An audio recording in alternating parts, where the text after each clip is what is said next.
6. 졸릴 때. 수행할 때 큰 어려움 가운데 하나가 졸음이다. 그래서 수행자는 졸음 퇴치 기술을 다양하게 개발해 사용한다. 부다는 졸음도 훌륭한 알아차림 대상으로 삼고 수행했다. 졸음을 피할 것이 아니라 그것을 알아차림하면 수행 향상에 효가 있다. 그렇다고 억지로 졸음을 대상으로 삼지 말고 기준점인 배나 발 움직임 알아차림하는데 졸음이 방해할 때만 관찰해야 한다. 졸음을 알아차림 대상으로 놓고 수행할 때 다음과 같이 한다. 기둥 모서리나 벽에서 2~3m 정도 떨어져 앉는다. 졸음을 알아차림하다 놓치면 그 압력만큼 튕겨나가는데 조심해야 한다. 졸음 알아차림은 초보자는 안 하는 것이 좋고 수행이 어느 정도 성숙한 수행자가 하면 효가 있다. 앉은 상태에서 졸음이 오면 졸음하고 마음 근육이자 알아차림 기능인 사티를 머리에 밀착한다. 눈꺼풀이 무겁거나 머리를 누르는 등 다양한 현상이 전개하면 현상을 따라가며 알아차림해야 한다. 눈꺼풀이 무거우면 무거움, 정수리를 누르면 누름, 다시 눈꺼풀이 무거우면 무거움, 머리 주변으로 바람이 일어나면 바람 하고 나타난 현상에 이름 붙이고 알아차림하면서 일어난 현상을 계속 따라가면서 알아차림해야 한다. 졸음은 꾸벅하고 오지만 졸음이 오는 머리에 마음 근육이자 알아차림 기능인 사티를 밀착하고 관찰하면 눈꺼풀이 무겁거나 머리를 누르는 현상이 나타난다. 이때 해당 현상에 이름 붙이고 알아차림하는 것이 졸음 알아차림 기술이다. 마음 근육이자 알아차림 기능인 사티의 힘이 졸음보다 커서 졸음이 깨질 때 갑자기 머리가 맑아지거나 잠이 확 깨거나 머리가 압력받다가 퍽 하고 뭔가 깨지며 고요하고 맑아진다. 마치 SF 영화에서 시간 터널을 통과하는 것처럼 순간 주변이 고요하고 머리가 맑아지고 마음이 선명해진다. 이렇게 하면 며칠 정도 조금만 자도 개운함을 느낀다. 설사 졸음에 밀려 잠에 떨어지더라도 자고 난 후 몸과 마음이 상쾌해 수행에 효가 있다.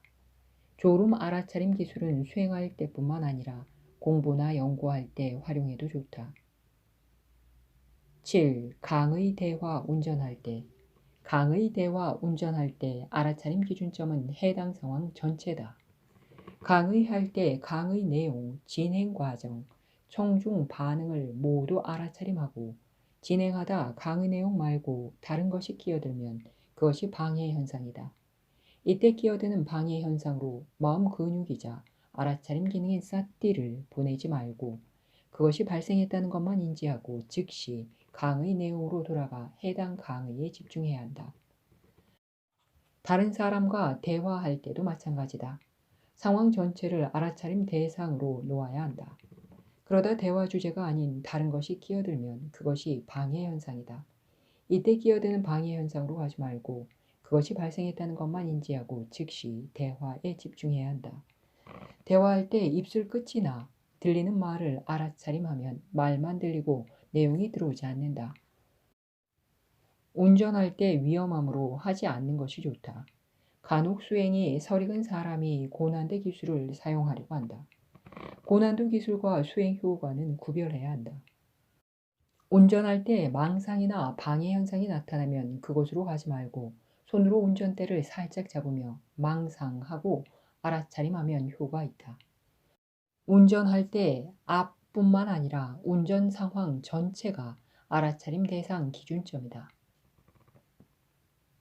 8. 염불할 때.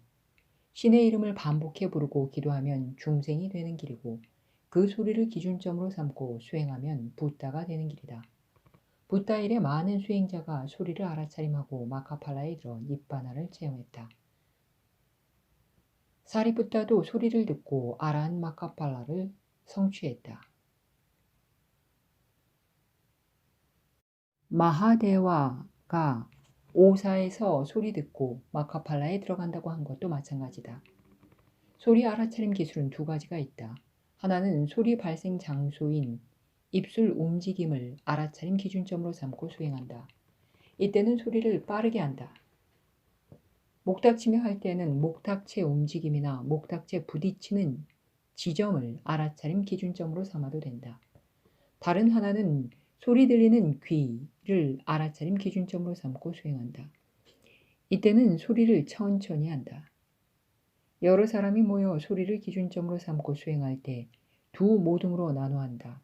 한 모둠이 연부를 하면 다른 모둠이 소리가 들리는 귀 소리를 기준점으로 삼고 알아차림한다. 이렇게 교대로 역할을 바꿔 알아차림하면 수행 향상에 도움이 된다.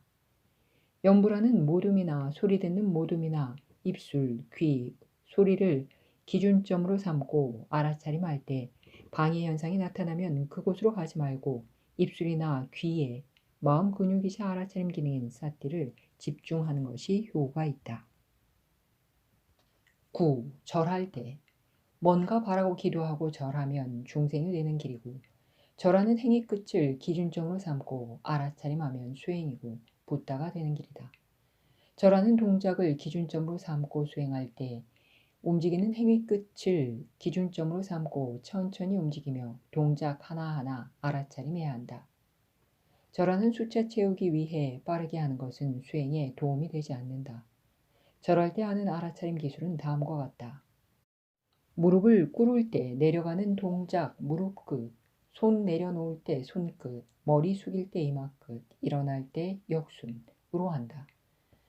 절하는 행위 끝 알아차림할 때 방해 현상이 나타나면 그곳으로 마음 근육이자 알아차림 기능인 사띠를 보내지 말고 절하는 행위 끝에 사띠를 집중한다. 절하는 동작을 알아차림하면 수행에 도움이 되고 건강에도 좋다. 10. 사경할 때 뭔가 바라고 사경하면 중생이 되는 길이고 사경하는 행위 끝을 기준점으로 삼고 수행하면 붓다가 되는 길이다.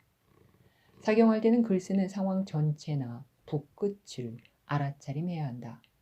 사경할 때 방해 현상이 나타나면 그곳으로 마음 근육이자 알아차림 기능인 사띠를 보내지 말고 붓끝에 사띠를 집중해야 한다.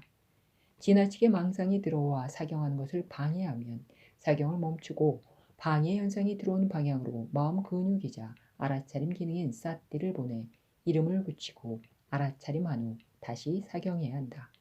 모든 것이 알아차림 대상이다. 일상생활 전부 알아차림 대상 아닌 것이 없다. 인식 대상과 어울려 놀면 망상 대상이고 알아차림하면 수행 대상이다. 술꾼이 절에 오면 수행처가 술집이 되고 수행자가 술집에 가면 술집이 수행처가 된다. 성하려면 할 때 처음부터 알아차림 범위를 확대하지 말고 한두 가지 대상으로 압축해 알아차림하다 수행이 향상하면 서서히 알아차림 범위를 넓혀가는 것이 수행 향상에 효과가 있다.